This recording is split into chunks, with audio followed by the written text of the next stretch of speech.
I said I got Nate Dogg catalog in the pipeline. Mm-hmm. Pipeline. Yeah, Warren G told you to get what's mine. I got Nate Dogg Mhm. catalog in the Pipeline, pipeline. right. Mm-hmm.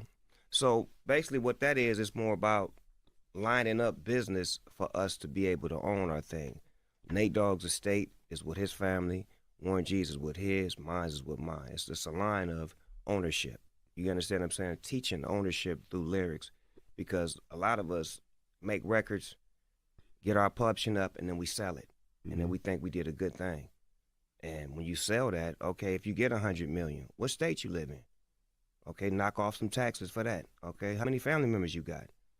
How many people in your family not working? Okay, half that's gone. When you could have been having a pipeline forever, forever and ever and ever that your family can eat off of forever. Snoop Dogg ain't sold his publishing. Snoop Dogg owned his label. So it's teaching. A lot of people selling their things, but what does that leave for the generation after you?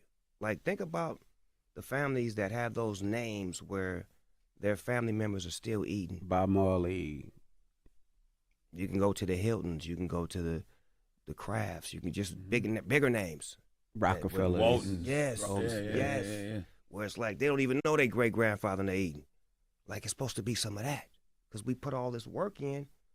Now, as an owner, it's my job to make sure that I teach and that I have and that I can show how to leave generational wealth. You know, that song is called "Sophisticated Crippin'," and you do say Warren G said get Warren G said get what's mine. What does Warren G mean to you? Warren G, probably the best friend that I got that only me and him understand each other.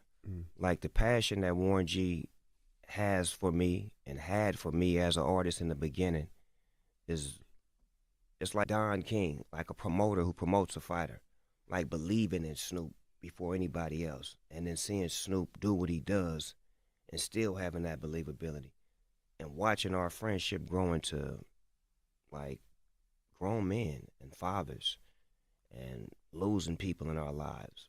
You know, when he lost his mom, I didn't understand, but I was there for him. Then when I lost my mom, I didn't understand he was there for me. There's been certain situations where we have become super close behind tragedy and behind love. And then at the same time, you got to look at this music industry. This music industry is trifling. It's crazy. You think about how he brought me to Death Row, but Death Row didn't sign him.